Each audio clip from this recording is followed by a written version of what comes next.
Hello, very good morning and welcome to Athavan newspaper highlights. Today Tuesday, 7th of June 2016. This is Edward Dedas, Devasagayam Pillai with the highlights of today's English newspapers. We have three newspapers for the highlights: Daily Mirror, Daily News and Ceylon Today. Firstly, let's have a look on the Daily Mirror. The main headline of the Daily Mirror says, "Too early to reveal cause of tragedy. Army loses 10% of its weapons stock. Residents can return by Thursday or Friday. Want to keep away from fragments." While stating that the army had lost 10% of its stock of weapons in the Sunday night's fire at the armory in the Salawa Army camp in Kosgama, Major General Sudanda Jayasinghe said the cause of this tragedy could only be revealed after a formal inquiry. Affected areas to be cleared by Thursday. The areas within radius of 1 kilometer from the Salawa Army camp is likely to return to normal only by Thursday. Court of inquiry to probe explosion. On a directive of the National Security Council, Army Commander Crisanta de Silva has taken steps to appoint a court of inquiry to ascertain the cause of the blast.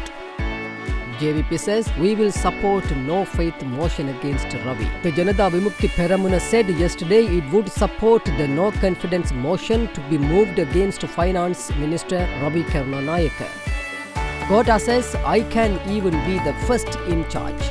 Claiming that people were asking him to be the second in charge, former Defence Secretary Gotabaya Rajapaksa yesterday said he can be even the first in charge. Mr. Rajapaksa said he would join hands with anyone who would come forward to stand for the country's unitary character and to safeguard the soldiers of the country.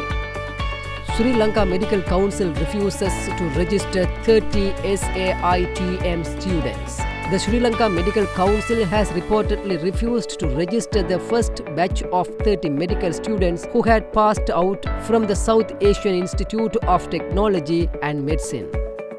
Secondly, let's move to Daily News. The main headline of the Daily News says, "Fire doused, confusion reigns." The fire at the armory of the Kosgama Army camp was doused by midday yesterday, but confusion reigned as residents remained uncertain of the situation. Explosions could still be heard even beyond the 1 kilometer radius no-go zone, where residents have been allowed to return promptly. Some residents in temporary shelters to flee again. The total damage caused to the camp and the locale is yet to be determined, as the military worked around the clock to fully secure the area. However, no one was able to access the site to assess the nature of the damage, as the area within the 1 kilometer radius was cordoned off for safety reasons. 1 dead, 8 injured. 1 soldier was killed and 8 were injured in the incident, Health Services Director General Dr. Palitha Mahibala said.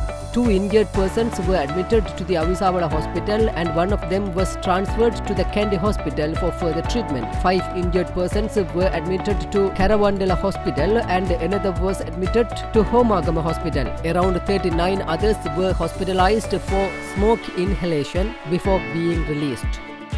Defence Ministry regrets. The Defence Ministry yesterday expressed regret over the explosion at the Kosgama Salawa ammunition storage. The Defence Ministry issuing a statement adding that the government has decided to compensate for any damage or injury caused to any person or property due to the blast.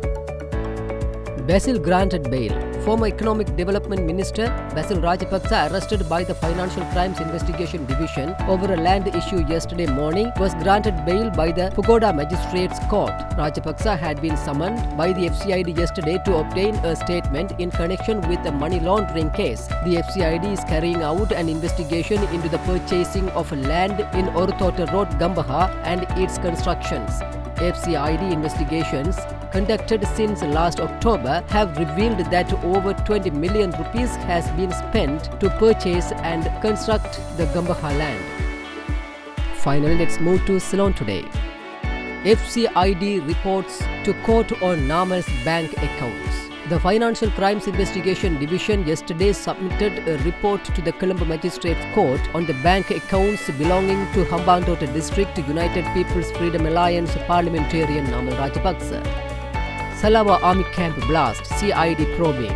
The army said there were no deaths among those who were present at the Salawa Army camp on Sunday. Meanwhile, teams from the Criminal Investigation Department and Government Analysis Department arrived at the Salawa Army camp yesterday to investigate the cause of the fire.